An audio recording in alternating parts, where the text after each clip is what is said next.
Hi, everybody. Welcome. I think we're going to go start. It is a beautiful sunny day in Seattle, and hopefully we'll have people joining us. But if they don't, I think they're taking advantage of this beautiful day, early spring, summer. So it's gorgeous here. I hope wherever you are, you're having a good day as well. I'm Dr. Iman Maj. I'm the director of the Osher Center, and here I have my colleagues, Dr. Deborah Bell and Dr. Jason Harper, who will be the presenters for today. Today is the third session of our series about digestive health. We will be talking about irritable bowel and how we can calm down that bowel and reduce the symptoms through the lens of integrative medicine. These are the slides that you have seen before. We are one of the OSHA centers across the nation. We have 10 other centers and 9 other centers in the US. And our administrative body is OSHA Collaborative, which works very closely with UCSF, but they manage the administrative part of the 10 OSHA centers in the US. There is one OSHA center at Karolinska Institute in Sweden. Before we start, I would like to express my gratitude and special thanks to the Cha Chiming Foundation, Cha Chiming Funds, and the Chow Foundation for their ongoing support for integrative medicine and integrative medicine education in academia. If you have joined us before, you're familiar with our fabulous presenters. Dr. Deborah Bell she has been in the field of integrative medicine for almost 40 years, one of the pioneers in the field. And then we have Dr. Jason Harper, who is a GI specialist from Harborview Center. He's the director of IBD clinics or inflammatory bowel disease clinic. And with that, I'm going to hand the floor to Dr. Harper, I believe. Before we start, just one quick announcement that there is an option for Q&A.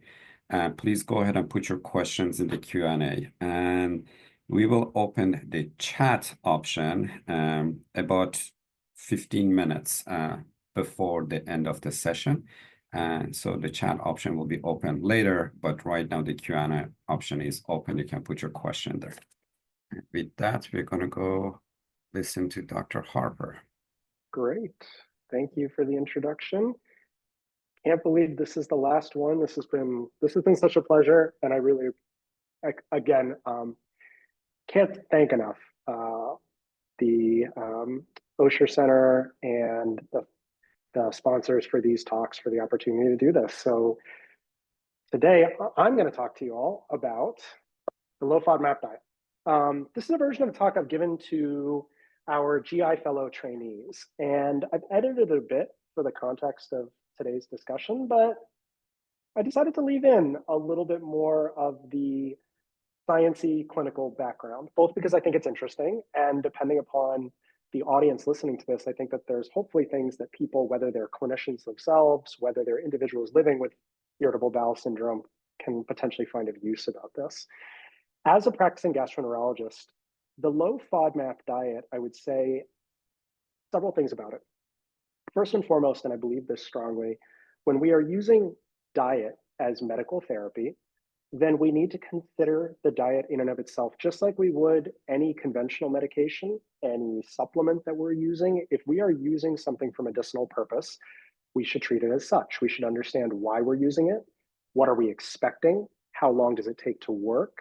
Are there reasons not to use a therapeutic intervention? I think all of these thread lines run through consideration of the low FODMAP diet, because I have seen anecdotally, as a gastroenterologist, I have seen this diet recommended very often and usually appropriately, but sometimes inappropriately. And far too often, I would say, without a lot of guidance for people that are giving this a try. So I want to spend the time I have here to do a deep dive into this therapeutic diet for common GI symptoms and conditions. So with that said, this is what we're going to talk about. Give you a little bit of the background of this diet. We're going to do a slightly deep dive into human carbohydrate digestion, because it really underscores how this diet works to understand how human beings digest carbohydrates. And then we'll talk about some of the studies that support it and how to practically incorporate this diet as a therapy for individuals with IBS. So first and foremost, we've known for decades that individuals can experience GI upset, GI distress, and symptoms related to certain dietary carbohydrates. The first formal description of this was back in the 1960s with the recognition that some individuals had lactose maldigestion. And from there, over the subsequent 20 years, we'd pretty much worked out that there were individual sugars, individual carbohydrates in the diet that could, in certain susceptible folks, contribute to GI distress and dysfunction. But it wasn't until about 20 years ago that a group out of an Australian university, and Dr. Peter Gibson in particular was sort of at the forefront of a lot of the original studies looking at this particular diet, put this all together in one package into what they called the FODMAPs. Now, the FODMAP in this stands specifically for fermentable oligo, di, monosaccharides, and polyols. What does that actually mean? So these are carbohydrates, oligo meaning a few, di meaning two, mono one. These are sugar or short sugar chains in our food that individually, like I said, for decades have been recognized as being problematic for some folks who were prone to digestive disorders. He was the one who lumped all this together under this moniker of FODMAPs. The low FODMAP diet is a therapy that is recommended by multiple conventional gastroenterological societies. And so in multiple guidelines for the treatment of irritable bowel syndrome, conventional GI societies, with varying strength behind their statements, have suggested that a low FODMAP diet is an effective and worthwhile intervention. But there's a lot more to be said than even what these position statements can allude to in terms of how we do this. So let's define the FODMAPs again in more detail. One misconception I hope to clear up at the outset. Dietary FODMAPs are not the same thing as dietary fiber. And in fact, it is not a oxymoron or a contra distinction to describe a low FODMAP diet as still potentially able to be a high fiber diet. The reason that these are technically distinct is that dietary fiber, what we consider dietary fiber, is technically mostly long chain carbohydrates. It's polysaccharides, indigestible polysaccharides, but not these short sugars that we're talking about with the FODMAPs. There can be some practical overlap in some of these categories. So some things that we consider soluble fibers would fall into the FODMAP category, but I do want to be clear. Low FODMAP does not necessarily equal a low fiber diet. Again, what we're talking about, the specific FODMAPs I've listed here, and we'll go through these in a little bit more detail down the line. Before we do that, though, I'd like to turn to how human beings digest sugar in the first place, how we digest carbohydrates. So the first step in carbohydrate digestion, which really takes place technically in our mouth with the action of an enzyme called amylase, which is made by salivary glands, but principally made in the pancreas for digestion in the small intestine, is that amylase, this enzyme, can break down glucose bonds. So glucose is one of the principal simple carbohydrates, monosaccharides, and it can be linked together in these long chains. Human beings are capable of breaking some of these linkages in specific starches. And this process is initiated by amylase, which starts to break these glucose to glucose bonds. And they have to be a very specific type of bond for us to be able to do this. All the rest of carbohydrate digestion, so breakdown of these sugar chains and then absorption, takes place at the surface of the intestines. So along the lining of the intestines are a number of other digestive enzymes which finish up the process of breaking these sugar bonds, because our intestines can really only absorb the single sugars, the elemental sugars themselves. We cannot absorb bonded sugars. So all the breakdown then takes place at the level of the intestines. So why is this important? Well, the reason I mention this, among other things, is there's a lot of sugar bonds we cannot break down. We do not have the digestive enzymes to break down certain types of sugar bonds. So case in point, one of the principal sugars is fructose. Fructose can bind to other fructose, just like glucose can in the form of starch. But fructose bonds we cannot break down. These agents are the so-called fructans that are nestled within the low FODMAP concept. The longer name version of this are fructooligosaccharides, which I've abbreviated as FOS here. Another bond we cannot break, a simple sugar called galactose. You can see in the name there, lactose. So milk sugar is a bond we can cleave, which is glucose plus galactose makes lactose. We do have the enzyme for that, but as we'll discuss, to differing extents depending on the person. But galactose-galactose bonds, or the galactans, galacto-oligosaccharides, we cannot break. We cannot break any glucose-glucose bonds other than the ones I've mentioned explicitly here.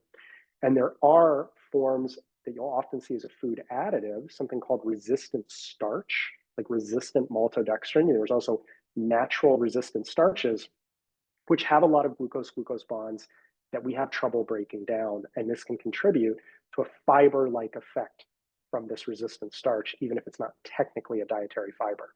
Cellulose, found in the cell walls of plants, has a glucose linkage we cannot break down. And then there's a bunch of other sugars out there, some of which are naturally occurring and also used as food additives, which we cannot break down.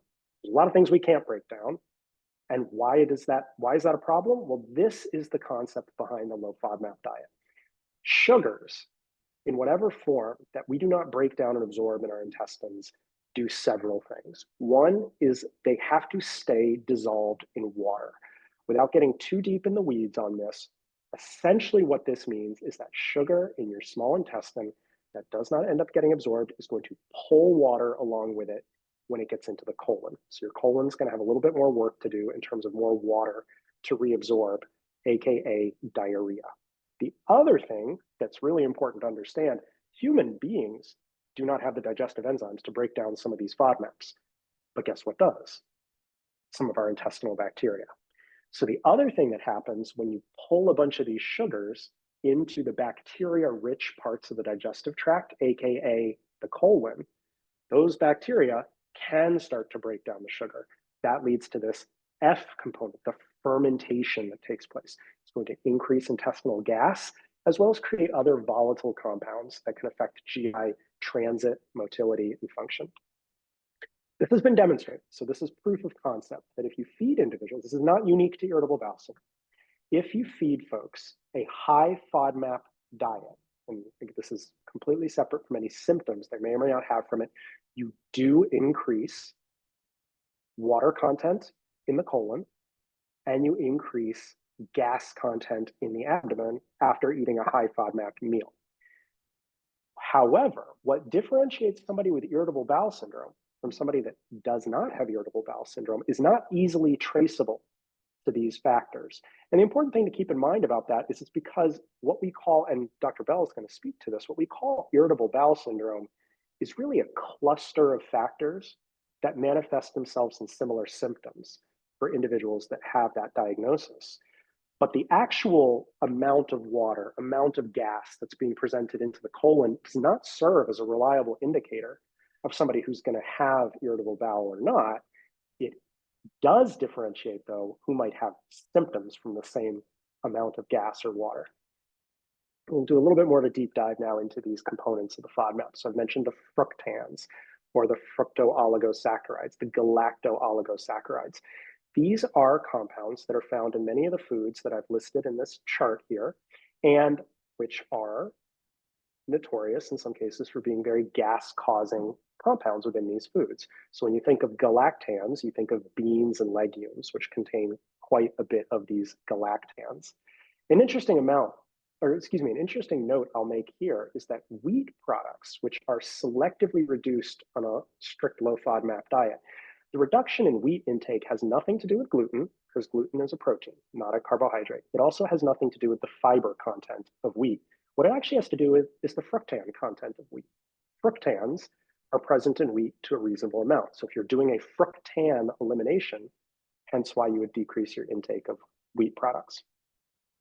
I should also mention, as an aside, before we'll come back to this point, these compounds are not bad for us. In fact, there's quite a lot of evidence that increased dietary intake of fructans may actually be quite good for us, assuming it doesn't lead to unpleasant GI symptoms.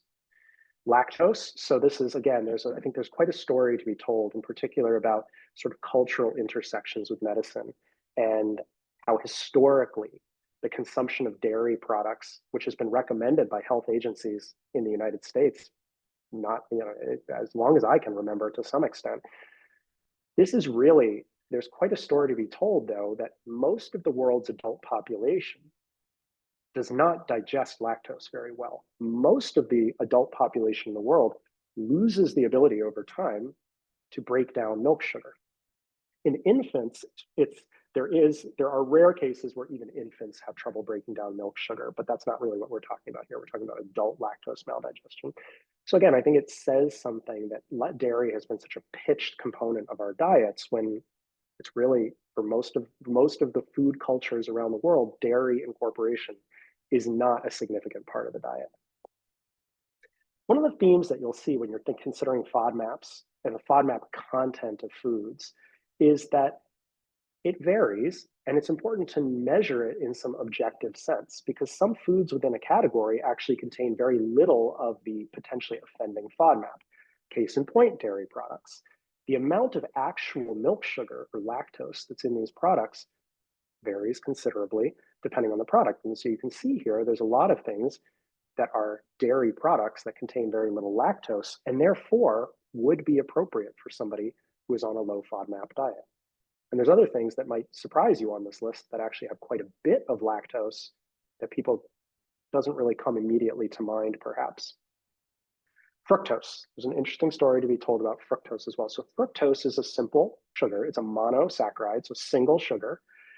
The challenge with fructose is we do have the ability to absorb fructose. Obviously, we have what are called transporters in the lining of our intestine that can soak up fructose that we've eaten.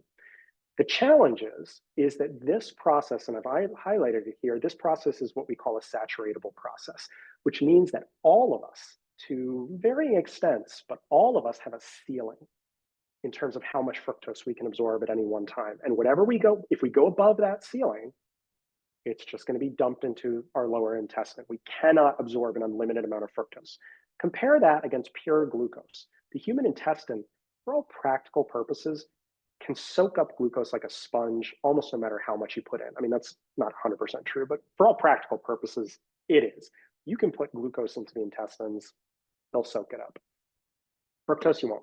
And individuals do have different tolerance levels for how much fructose they can handle at one time. It's estimated that even at max capacity, a human being can only absorb about 50 milligrams of fructose at one time. Now, that would be eating 7 apples all at once simultaneously. But suffice it to say, this fructose issue is a big one, and it's going to differ between individuals. By some estimates, upward of a third of people who carry a diagnosis of irritable bowel syndrome may in fact have fructose malabsorption as a primary contributor. One little trick that you can take advantage of is that if you mix fructose that's in foods with naturally occurring glucose, there is some facilitation of absorption that takes place there. Now, the fructose content of foods, again, much like the lactose contents of foods, varies considerably. I always find it interesting for me myself in actually conceptualizing this data for individuals in whom I might be recommending a low FODMAP diet. Obviously, there's some things on this list that are perfectly intuitive, like apples and pears contain a lot of free fructose. Totally makes sense. But there's a couple of other things that might actually surprise you. Red peppers have, sort of pound for pound, more fructose than raspberries do. There's a couple of things on this list, like I said, that you might look at and be a little bit surprised at actually how much fructose. Onions contain more fructose pound for pound than peaches do. Natural sugar alcohols. So sugar alcohols, which we might be familiar with in the concept of a lot of foods that are geared or marketed toward individuals living with diabetes. Sugar alcohol or other, kind of high protein supplement foods will often contain sugar alcohols. The sugar alcohols are also naturally occurring. And in general, sugar alcohols can notoriously cause a tremendous amount of GI distress, especially when consumed in large amounts. Basically how they work, because again, we don't have the digestive enzymes to break down and absorb sugar alcohols, though our gut bacteria can. Many of the foods that are high in naturally occurring sugar alcohols also tend to be high in fructans. So there's a lot of overlap between those two categories. Now let's talk a little bit about some of the data to support a low FODMAP diet. And before we get into that, I just want to say as sort of broader points, as a physician, as a clinician, when you're looking at dietary intervention studies, you have to look at it through a somewhat different lens than if you were looking at a study of a drug intervention. And I don't mean to be making excuses for the state of nutritional research, but just stating, I think, some practical realities, which is that good nutritional research is really hard to do. These studies are hard to design and they're hard to implement. First and foremost, because the intervention in question, diet, eating, is something we need to do, frankly, to just survive and exist. You can't have a control arm, which is just not eating any food when you're doing a comparative intervention study. This also leads to a relative, depending on the study, a relative lack of the ability to blind people to what they're getting. You can see what you're eating, and that has to be taken into account if you're trying to determine the effect of a specific change or intervention in the diet. These studies are hard to recruit for. People drop out quite a bit, and there's not a lot of funding for good nutritional research, unfortunately. There's orders of magnitude more funding for drug development than there is for doing high quality nutritional research. So take that with a grain of salt. I've selected a couple of trials here just to highlight some key points that the low FODMAP diet works and kind of pointing out some intricacies in interpreting some of that data. So here's one example. This is one of the earlier intervention trials of the low FODMAP diet published a little over a decade ago. And in this study, what they did was they compared in the same group of individuals, they had a control arm that did not have irritable bowel syndrome, and they had folks living with irritable bowel syndrome. They put them on a 3-week low FODMAP diet where the food was provided for them. So this was food that people were essentially had catered for them. They did not have to make their own food. They had a washout period in between, and then these same groups were then put on a standard Australian diet that did not conform to sort of low FODMAP diet principles. They asked people to keep track of their symptoms over the course of the study. Just to highlight that in all other respects, other than their FODMAP content, the two diets were designed to be otherwise functionally equivalent. And as I mentioned, and I just want to highlight again, that includes in fiber content. Both of these diets had similar amounts of fiber content and resistant starch content. Where you see the big difference was in the FODMAPs. The low FODMAP diet, as expected, had 10-fold less FODMAPs than the standard Australian diet. What did they find? Well, they found that people's symptoms improved. Key points here that I would just highlight. The healthy control group is interesting in so much as that people that don't have irritable bowel syndrome did not have a change in symptoms that weren't there to begin with. So in other words, people who were already not having GI problems continued to not have GI problems, which is to say that there's nothing intrinsically wrong with high FODMAP food whatsoever. The people that do have symptoms, though, experience substantial reductions in scores for symptoms like bloating and abdominal pain, as well as abnormalities in bowel frequency, which are really the definitional components of irritable bowel syndrome. Another study, this is a similar question, different angle, was looking at the low FODMAP diet. Now, this was more of a real world study. This was people who had to go out and prepare their food for themselves. 4-week intervention where people were either allocated to a low FODMAP diet or they were given dietary counseling about a non-low FODMAP diet. So they were told to eliminate certain carbohydrates that really had nothing to do with a low FODMAP diet. They were given counseling, and then they had to go in the real world, implement this, and then they were tracked in terms of their symptoms and their compliance with the diet they were assigned to. When they went back and analyzed the food diaries of the people on these various diets, they did find that the group that was put on the low FODMAP diet did cut back on FODMAPs. Now, not quite as dramatically as the group that was getting assigned food, but still a 50% reduction in FODMAP intake. And again, otherwise, people more or less ate very similar diets in terms of protein intake, calorie intake, fiber intake. It was just the reduction in FODMAPs. And again, what they found was that in the group that was assigned to the low FODMAP diet, there was overall reduction in really all of the symptoms, pardon me, that operationally define irritable bowel syndrome. The part of the columns over to the right, you can ignore. This was actually also simultaneously a study that was looking at a probiotic supplement intervention, so it included that arm as well. And suffice it to say, that did not show any difference in symptoms. This is, I think, a very neat study that really highlights not just that FODMAPs can be a problem for people, but that the FODMAP type matters on an individual basis. It's not necessarily this one-size-fits-all global FODMAP intolerance. So this was a study where individuals were recruited with irritable bowel syndrome. They were first, they had to be individuals who had responded to a low FODMAP diet. So everybody who enrolled in the study was put on a low FODMAP diet, and only those folks that said they felt better then went on to this phase of the trial. And in the second phase of the trial, what they did, they continued their diet, but then they started randomly and blindly reintroducing individual FODMAPs in the form of powdered, sort of a powdered sugar put into liquid. So I'll explain what I mean by that in more detail in the next slide. So basically, again, to reiterate, FODMAP responders continue the diet and then blindly start reintroducing the individual sugars and then seeing if you can trigger the GI reaction. So there was and then there was an internal control in the form of glucose, because technically speaking, right, glucose is not a FODMAP. If you are FODMAP sensitive, you should not, in theory, have a problem with glucose. And what they found is exactly this point, which is that different people responded differently to reintroductions. So some people, the biggest offenders in general for reintroduction were fructans and sugar alcohols when they were doing reintroduction phase. Other things, actually, people like lactose, a lot of people really didn't notice with reintroduction.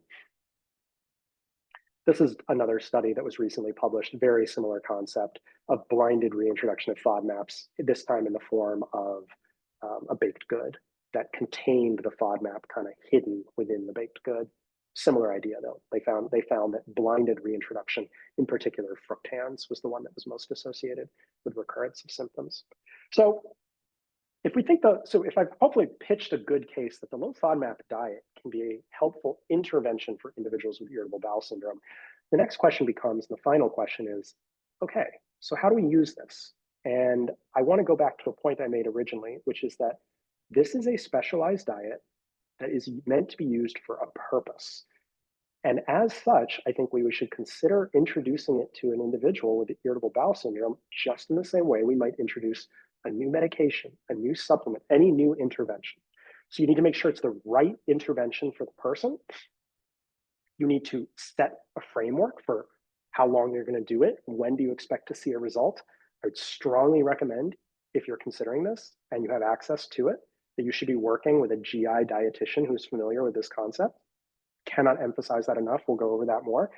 And then you have two real options. If you're implementing the diet, and most of what's been done in the studies is you can either implement it top down, where you put folks on a strict low FODMAP diet for a set period of time, and then you work backwards reintroducing foods, or you could do it the other way around. You can do selective elimination of FODMAPs, low fructose, lactose exclusion, et cetera, and kind of build it up. And that can sometimes be guided by breath testing that you can order beforehand.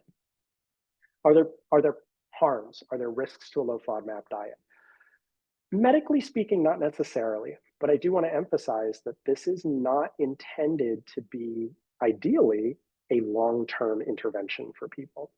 So first and foremost, there have been some studies that have looked at individuals on specialized diets and compared overall rates of disordered eating behavior.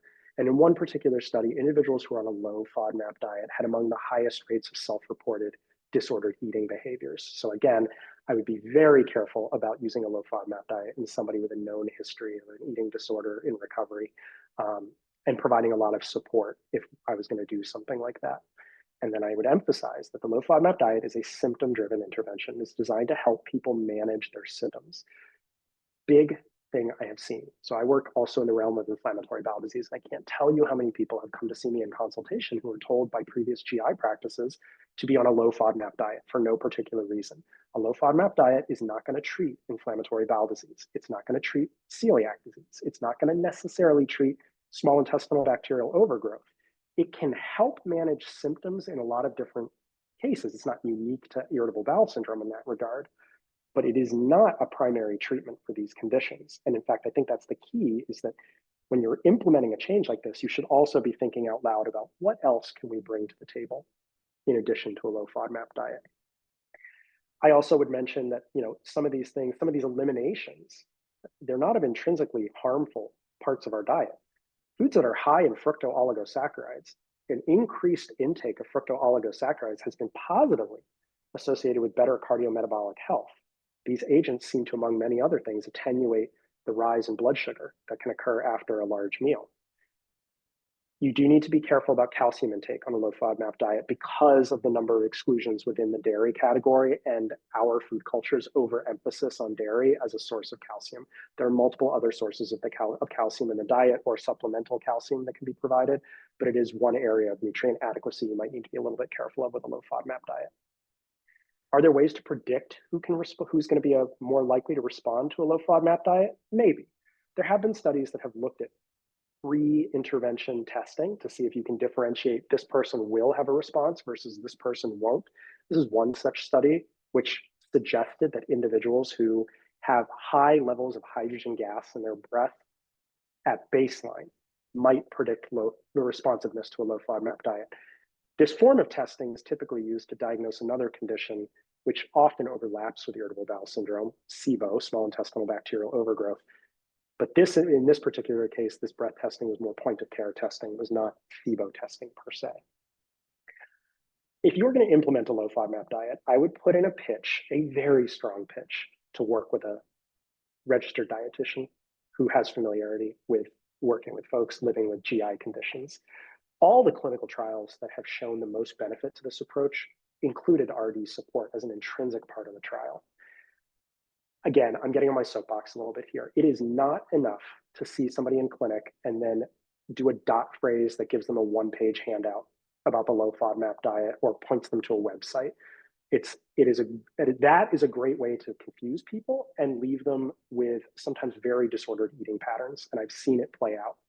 This is a medical intervention. And so people should be working with folks who can help them implement, troubleshoot, and get them through the reintroduction phase.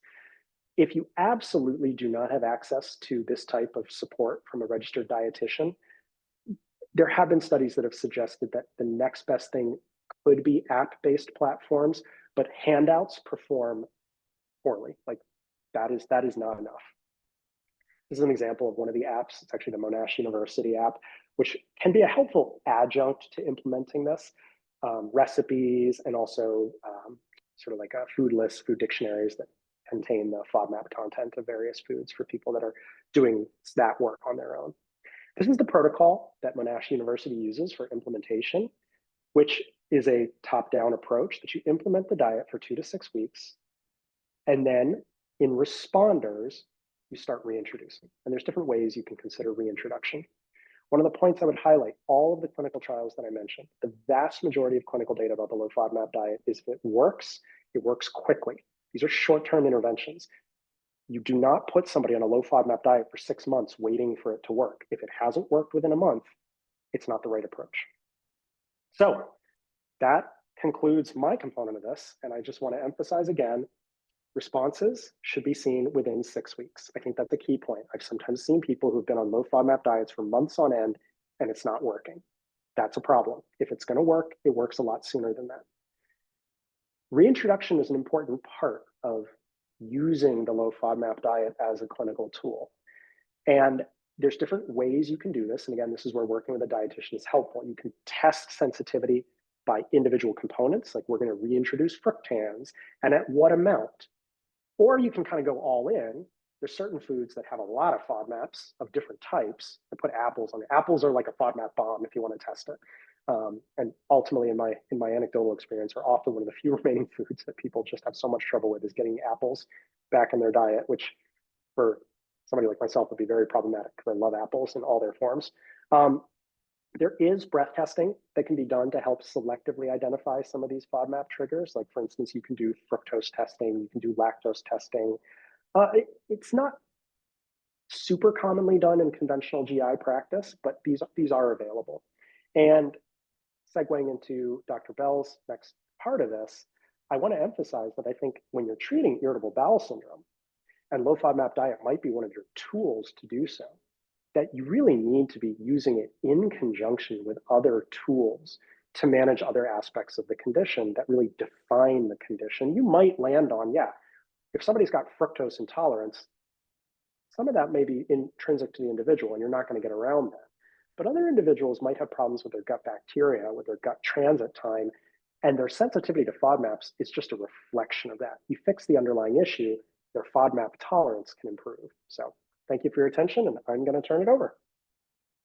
Okay, so today I'm going to be talking about this notion of what else can we do? That there is more to a healthy gut than just a low FODMAPs diet, and either it didn't work for you, or reintroduction isn't working for you, or it worked some, or it's too challenging to continue. So I am going to start with a um, with a case, because I was told that people like that. So here's somebody who the balloon is showing exactly how she feels, what's inside her belly, and it might feels like it's going to pop, is what people often say. Again, this person carries a diagnosis of irritable bowel syndrome, and they're struggling with these symptoms of bloating and variable stools and discomfort, which have been described as symptoms for people as far back as Hippocrates listing them. So that's really important. And so somebody suggested this low FODMAPs diet, which helped, but this person was not able to reintroduce food every time they tried to eat with their family, or they went out, or they tried to eat what was the standard diet that everybody else was eating. They didn't feel well. There we go. Okay, so what does a healthy digestion mean? Well, we've talked in the past ones about all the various things that are happening with digestion, right? Even before you eat, when you're thinking about food, when you see the food, smell the food. So we have things from the stomach and the pancreas, then the small intestine, which is how things are moving along, and we're beginning to absorb our nutrients. The large intestine, is for reabsorption, as Dr. Harper said, making waste. And then we have the microbiome, which I'm going to talk about later. So what I often say to people is healthy digestion is that you have at least one formed uneventful stool per day. And uneventful means you feel like you have to have a bowel movement, you go to the restroom, you have your bowel movement, and that is that. And in between times, you are not aware of all of these components of digestion that are happening. And often I have people say to me, well, it's normal for me. That's normal for me to have a bowel movement every 4 days. Or they say after they're feeling better, like, oh my gosh, I didn't ever realize that what I was experiencing was not part of normal digestion. Or I was talking with my friends and none of them have this, which I always thought was normal. So, so we want to keep in mind that normal is not what's normal for you. So what do stools look like? We talk a lot about asking people about their poop, and they embarrassingly look at us, and I ask people this all the time. And so ideally we want this, we talk about this Bristol stool scale of what your stools look like. And the 3s and 4s, a nice log-shaped stool or a sausage or snake-shaped stool is what we're looking for. And as professionals, we are given some information of there is something about little hard pellets versus stools that are very soft and mushy. So we have this barrier in both the small and large intestine that is supposed to provide a number of purposes for us, and mostly for keeping the good things in and the bad things out, but also many other things in terms of vitamins and hormones and the immune system and appetite, etc. But this can go awry, and about 40% of people who have diarrhea as part of their irritable bowel syndrome will have an irregularity of their intestinal permeability, which we commonly call a leaky gut. And this increased permeability can be in both the small and large intestine and can be triggered by a number of things, which I've listed here. And these things, in fact, can cause either an imbalance in the microflora, they can lead to food sensitivities or intolerances, and stress can contribute to all of this. So what about the microbiome? We have bacteria all in our body, but the largest components, we have microbes, are in the intestines, and you can see it in the digestive tract, and you can see that there's trillions of cells, and just about every day there's a new article about a new species and what maybe it does, and maybe it doesn't do anything, but in fact being there with the other things is important. And I misspoke when I said bacteria and corrected myself, because the microbiome is not just bacteria. It's many other different kinds of microbes that coexist peacefully. And when we're born, our digestive tract is sterile. And so it becomes colonized. And we've learned in the last 15 plus years that actually whether someone is born by vaginal delivery or cesarean section changes how their microbiome is first beginning to form. With people born vaginally will have more of the mother's vaginal bacteria, which is also a reflection of the digestive bacteria as their beginning microbes, and someone by cesarean section much closer to what's on the skin. And so this development of the microbiome will continue over the infant's years, and kind of establishes itself. And the introduction of foods has an impact on that. But our microbiome can and does change over our lifetime. And I've listed here a number of things that can have an impact on our microbiome changing. And when our microbiome is imbalanced, we use the term dysbiosis.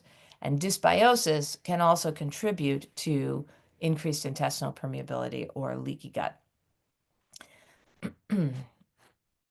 And what's important is that the microbiome has both healthy and potentially harmful microbes in it. And when we have this imbalance, that can sometimes lead to more problems, including diseases, not just irritable bowel. So what are the foods? And this slide, I give credit to Kelly Morrow, who is an affiliate of the Osher Center and an excellent integrative nutritionist who has a private practice for people who are looking to have more detailed help. So basically, the saturated fats can have a negative impact. The healthy fats can have a positive impact.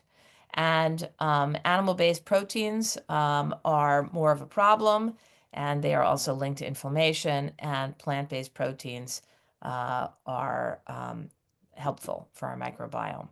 And so why is that? And Dr. Harper already talked about the notion of dietary fiber.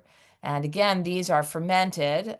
So that is why some of the high FODMAPs foods are some of our most common prebiotics, but there are many others that aren't. And they form these short-chain fatty acids from these microbes breaking down the fiber, and there's one called butyrate that then helps us with our gut health. The resistant starch from a dietary perspective is when something is cooked and then cooled. And so the two big ones are potatoes and rice. So leftover rice is going to provide us with the helpful resistant starch for prebiotics, as are leftover potatoes. Oh, and I'll say that during this slide, is that, of course, as Dr. Harper was saying, many of these prebiotic foods are gas producing, and for some of us, that's challenging. And so beginning to reintroduce them in small amounts, so I have sometimes people who come to see me and they're saying, I'm eating all the prebiotic foods, and I'm eating, a half a cup of sauerkraut every day. But I'm bloated and I have gas. And I often will say, well, it's not a bad idea to start with maybe a tablespoon of these things. And we slowly introduce them, because our body does begin to learn how to deal with them. And we begin to learn which ones work for us. Now, an important aspect about this is that over the last few centuries, the fiber content of at least Westerners in their diet has gone down substantially. And this has then reduced the health of our microbiome. And that is an issue. When we are trying to make the other ways we can make some of these prebiotics is by brining or salting vegetables. This is called lactofermentation.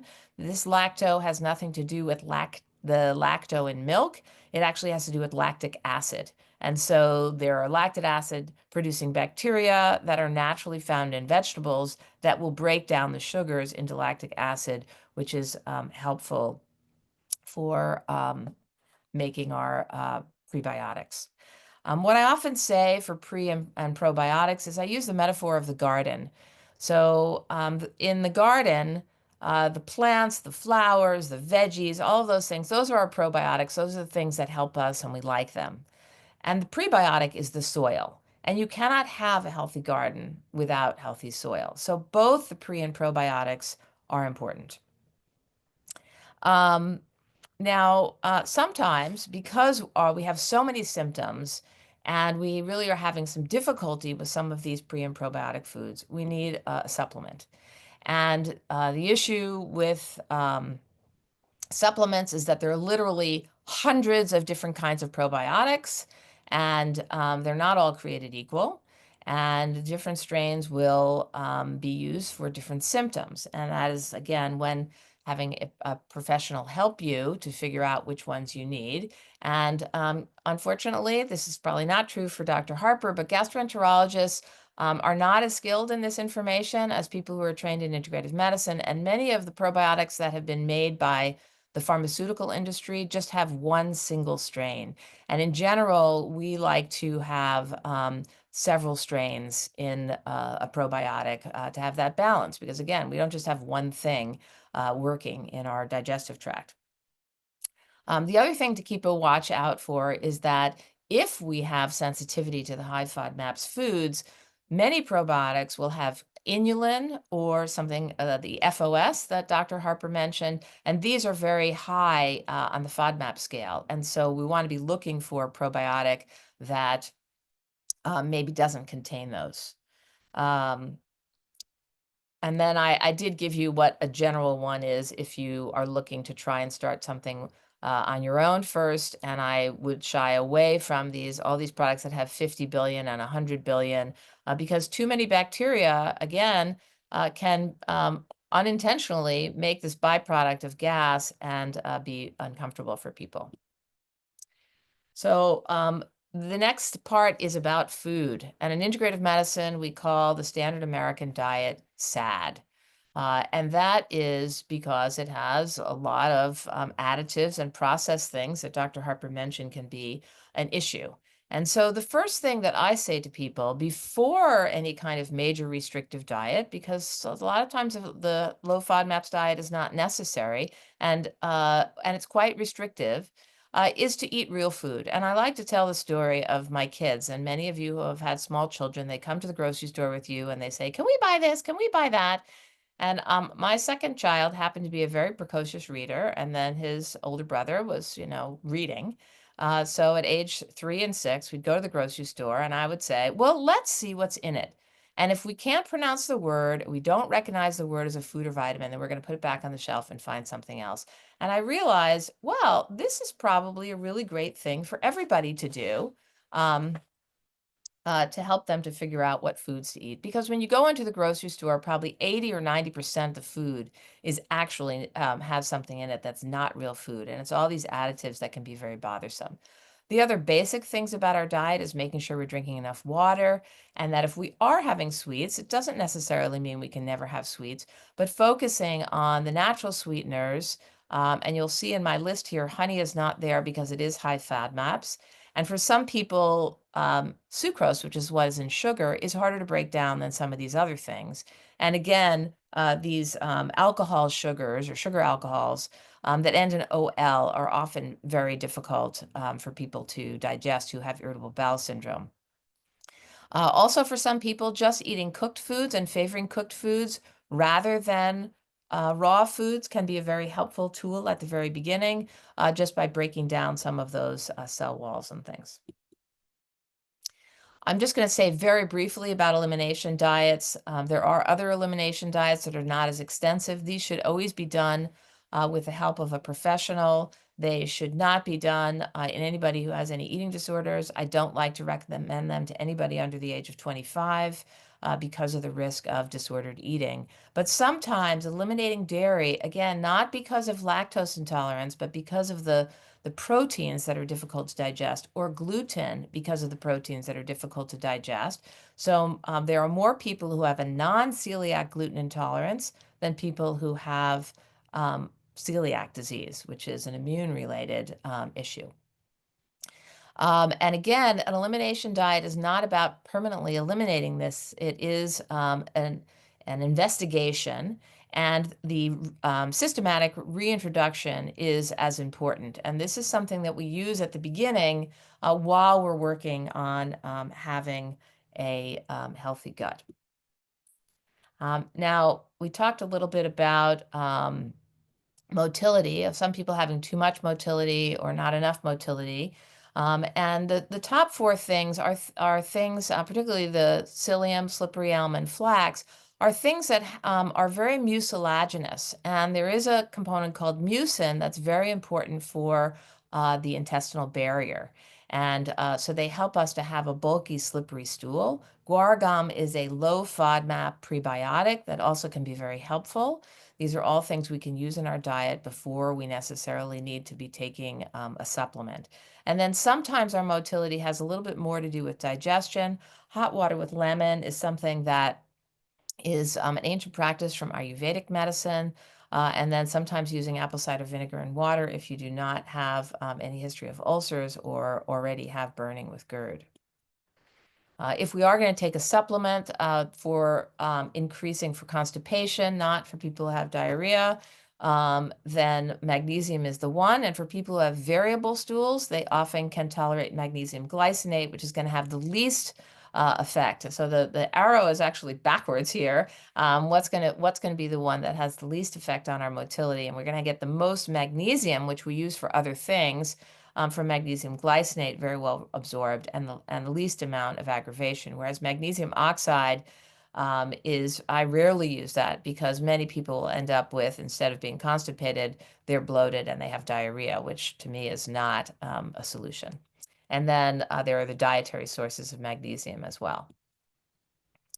The only thing I'm going to say about supplements is that this isn't something that you should do based on the advice of a clerk at the health food store or something you read on the internet.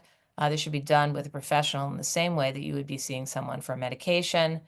And that there are all the things that we talked about at the last one in terms of culinary medicine and the foods that I just mentioned that we can try first.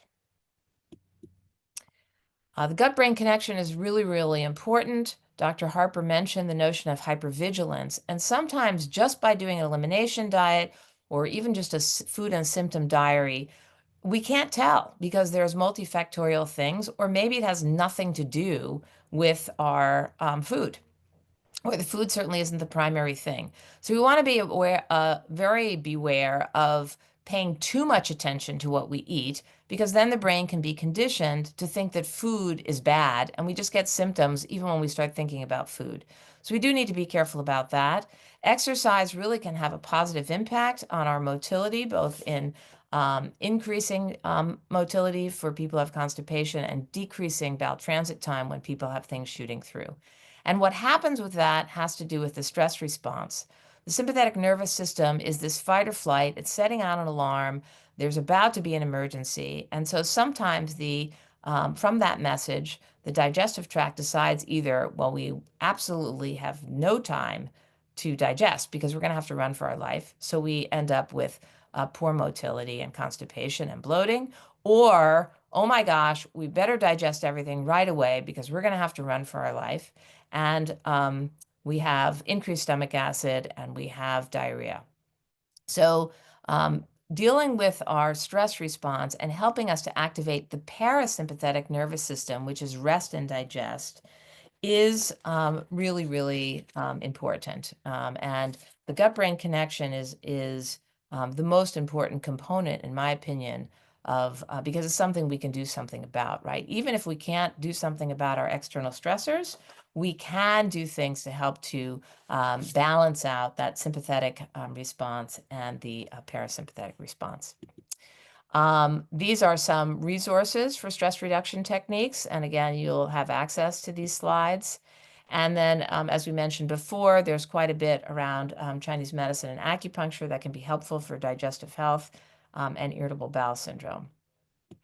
And so on concluding with our case, Sandy started eating a plant-forward whole foods diet, which her family realized was going to be helpful for them. Sandy gradually reintroduced foods. While Sandy was doing that, they took a probiotic at bedtime.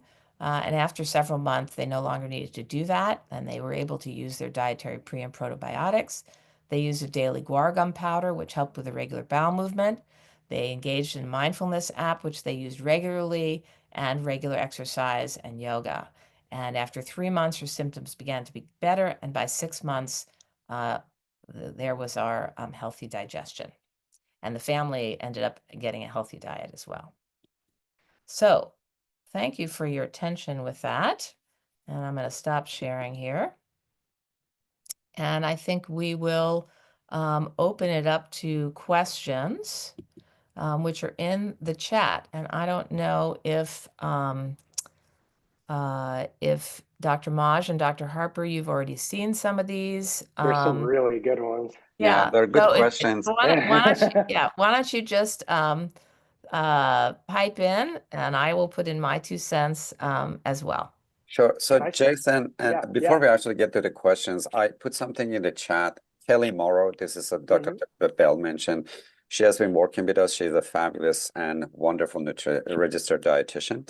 She has, I'm making a pitch for her. She has her own private practice, integrative medicine approach to diet, and she practices at Seattle Integrative Medicine. And if you Google her, you can go to her website, seattleintegrativemedicine.com, and you can make an appointment with her. And Awesome. now you can answer the questions. I would love to, the first question, I would love to take that one to the group, because I think it hits the nail on the head about some practical clinical issues. And I obviously, your mileage may vary. This is my take on this. I don't profess to, I would not sell myself as an expert on SIBO. Just going to put that out there. What I will say is what the question's alluding to, which I think is a very valid one, is that if we take a step back and we look at the use of substrate hydrogen or substrate methane or substrate volatile gas breath testing, there has been an explosion of this in terms of the frequency with which these tests have been ordered over the past 10, 20 years. So classic, and I think what we're seeing here is a challenge where the operational definition of a condition is evolving underneath us. What I mean by that is that classic SIBO, small intestinal bacterial overgrowth, has been recognized for decades, many decades. And for quite a long period of time, classic SIBO is defined by this sort of, you know it when you see it, constellation of really severe malabsorption in the gut from individuals typically with markedly disordered guts due to profound motility abnormalities or structural damage to the intestines from, for instance, something in my wheelhouse, extensive scarring and stricturing of the small bowel from Crohn's disease would be an example of something that would lead to this classic and very overt manifestation of SIBO. I'm going to interrupt for a minute. Apparently, people can't see the question, so I'm going to read the question that you're answering.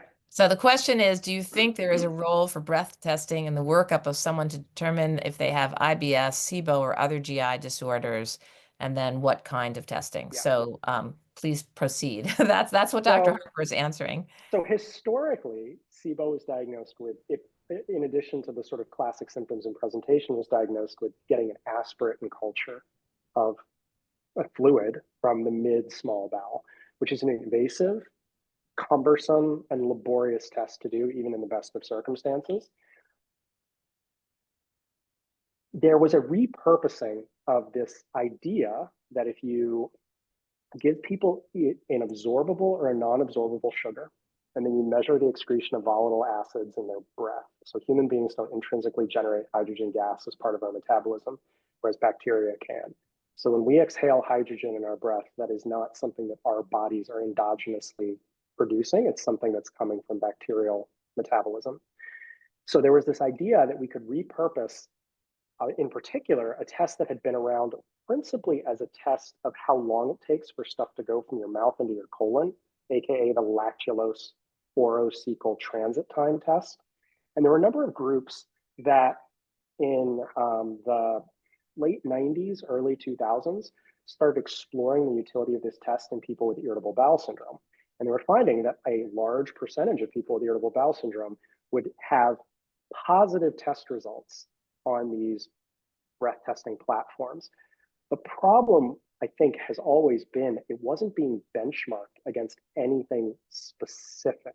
And it may be that what we're picking up is one, epiphenomenological, meaning we're not diagnosing SIBO in some of these cases, we're picking up disorders of transit time in the case of the lactulose breath test, that things are just moving through people too quickly. There is a body of evidence that some individuals with irritable bowel syndrome, however, do respond to treatments that would traditionally be used for SIBO, aka antibiotic-based therapy. So the article that they're referencing was a criticism in a major GI journal looking at functional motility disorders that essentially was criticizing this idea that we're not measuring what we think we're measuring when it comes to these breath tests. But I would also, by the same token, say there are some individuals who respond to treatment with antibiotics, whether those be conventional or botanical antibiotics. They do respond to those treatments with reduction in GI symptoms.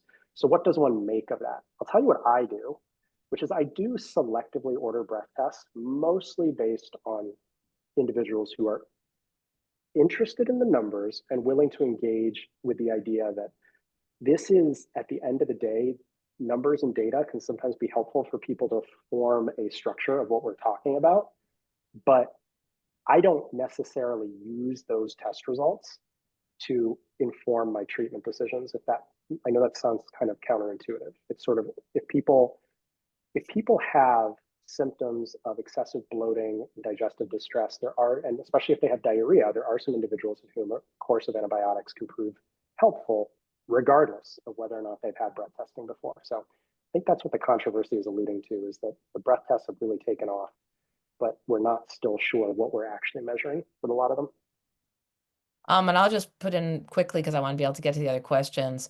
I do things in probably the reverse. Again, because irritable bowel syndrome is so multifactorial, and we can become hypervigilant that we have this one test and it's all about how much hydrogen we have or how much methane we have, and we forget about our stress and we forget about all of these other factors that are so important in our digestive health.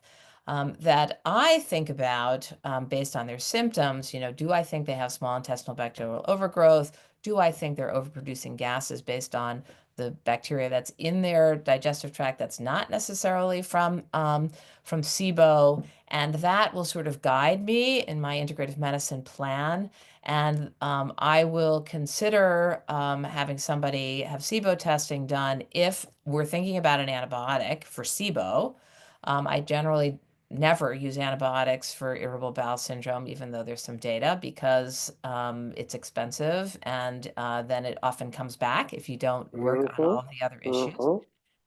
So I think that there is a lot of people in the world of naturopaths. There are a lot of people who are paying out of their pocket for SIBO testing, and it can be a little bit confusing. It sometimes can be a useful tool, but it's not something that is my first line of investigation in helping with an integrative approach of irritable bowel syndrome. Dr. Maj, I don't know if there's anything else you want to add about that. No, I agree. I really rely on the symptoms, because a lot of these tests that we are doing there, they don't have very high specificity or sensitivity. And sometimes I've done, actually in the past when I was working at Bastyr University, they were not consistent. Like we would do the test this week and next week, then we'd get different responses. So I wouldn't necessarily hang my coat on a test, but more rely on the symptoms that patients have. And regarding antibiotics for SIBO, this is a completely different topic, but one of the main treatments here would be having a diet based on bitters, because when you do antibiotics, you introduce probiotics and prebiotics. it's a treatment at that point, but then the maintaining the bacteria in the gut becomes more dependent on the diet and what people continue to eat, including bitters in the diet. Yeah, absolutely. And do remember that whenever we have a syndrome, irritable bowel syndrome, the definition of a syndrome in medicine is that all the other diagnoses that fit with that have been excluded, and that we meet a certain criteria with certain symptoms. And so there isn't a test for irritable bowel syndrome. So keep that in mind. And I just think, because I think this question is so good.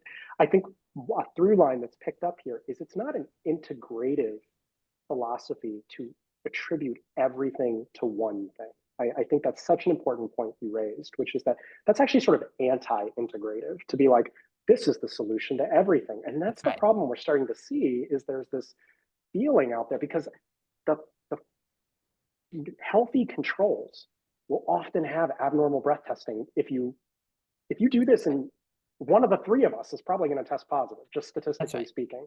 And so when you start to have this, oh, this just explains everything, it's actually a very reductionist way of looking at things, which is the very opposite of an integrative approach. It can be part of an explanation, but when we're lumping everything into like SIBO explains absolutely every myriad symptom that's out there, we're going to run into trouble. Yeah. We have another question that says, how do you work with a GI dietitian? I am not aware that non-gastroenterologists can refer to the GI dietitians, but again, we have these other, and you can, Dr. Harper, you can help me with that. But there are lots of other integrative nutritionists who are very skilled in helping people with gastrointestinal health, and it depends on your insurance. Medicare does not cover a dietitian unless you have chronic kidney disease or diabetes, pretty much down the road. And again, I think that I appreciate what Dr. Harper said about handouts, and I'm going to take that to heart. But I do think that for those of us who are very well trained in culinary medicine and in nutrition, it just requires more appointments. We can help as integrative medicine consultants. And then there are other people. And so sometimes you need a referral. And Dr. Harper, can you get a referral through one of your GI dietitians if it's not from a gastroenterologist? Okay. Yeah, I mean, you might need to reach out to one of us to help facilitate that, Okay. but we definitely can help. I mean, I don't a priori think people need to be seen by one of us to see one of the dietitians who's attached to our clinics. And I think to the point you raise, yeah, it's challenging because even in the same breath as saying that, I mean, access is an issue, cost is an issue. A lot of very good, I should add, integrative GI dietitians. You know, they may not take insurance. They may be fee for service. These can be expensive. There are telehealth platforms that are looking that in the GI space that do some of this work.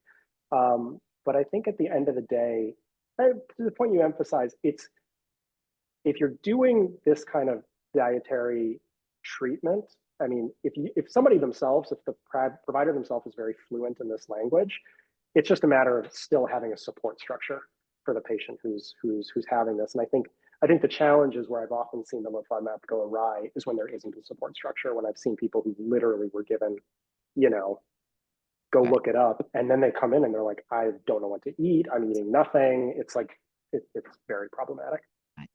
Yeah. Somebody asked in the chat about monk fruit having a negative impact on the microbiome. And I am not aware of that. I don't know, Dr. Harper, if you know that or not. But I do think that, again, this has to do probably with the issue of excess, right? So if somebody has a really high sugar intake and they're trying to just keep that going, and they're using monk fruit for everything, well, it's probably the high sugar intake that is probably the issue and not the specific. But I will look that up unless Dr. Harper, are you aware of data about, or Dr. Maj? So, when it comes to the non-nutritive sweeteners and their effect on the gut microbiome, with all the attendant caveats of like how much to really understand about what's going on with the gut microbiome in the first place, I would say that there are some that the directionality does seem to be, I would argue, fairly clear they're not good for our gut microbiome. If I think about things like sucralose, for instance, pure monk fruit extract and the compounds that are in it that provide sweetness, I'm not aware of data that those are specifically bad for the gut microbiome. Erythritol is an interesting one. Erythritol is, again, naturally occurring. I mean, I want to emphasize, sugar alcohols are naturally occurring. We all consume sugar alcohols. That's right. But to your point, and I think this can't bear stating enough, we're not talking about when we're intentionally adding them to processed food so that we can get sugar out of the diet, like sucrose out of the diet. Now, again, it's about what the person is looking for. If really somebody is trying to tame a rampant sweet tooth and they have cardiometabolic conditions where they need to reduce their sugar intake for a period of time, I don't know, maybe this could be like a transition over, but I really think, to your point, you're substituting one issue for another, because the concentrations of sugar alcohols that are in these products is not what you would ordinarily be getting from natural whole foods. Erythritol is controversial because, on the one hand, gut-wise, it actually seems to have neutral effects on the gut microbiome, and it does not tend to lead to quite as much of the GI distress as a lot of other more conventional sugar alcohols do. That being said, there have also been recently published studies that have shown that individuals with high circulating levels of erythritol in their blood have higher rates of cardiovascular events. Now, again, is that causal? Is that just maybe they're trying to cut sugar out of their diet because they have other risk factors for heart disease? I just think that when it comes to the non-nutritive sweeteners, less is always more. I mean, I'd actually, frankly, just eat sugar, but less of it. have a sugar sweetened beverage that's diluted, and you get, we've overtrained ourselves. We need that. Oh, I mean, non-nutritive sweeteners are gram for gram much sweeter than sugar, and that's the issue. Yep. Okay, I think we're at time. Dr. Maj, I don't know if you want to close us out. Sure, yes. Thank you so much. It was a wonderful session and great questions. And regarding the slides, yes, you will have access to the slides and the recording as well. Before we wrap up, special thanks again to our wonderful presenters. I hope that in future next year we can have more of Dr. Harper and Dr. Bell. And with that, before we wrap up, I want to make a pitch regarding our next series that are going to start in May. That will be Integrative Women's Health. So just be on the look. We'll send an email and invitations. Integrative Women's Health, we have wonderful speakers, and it will be around menopause, perimenopause, and postmenopause, and approaches to how to deal with this period of life in women's health. And with that, thank you very much and enjoy the rest of the day.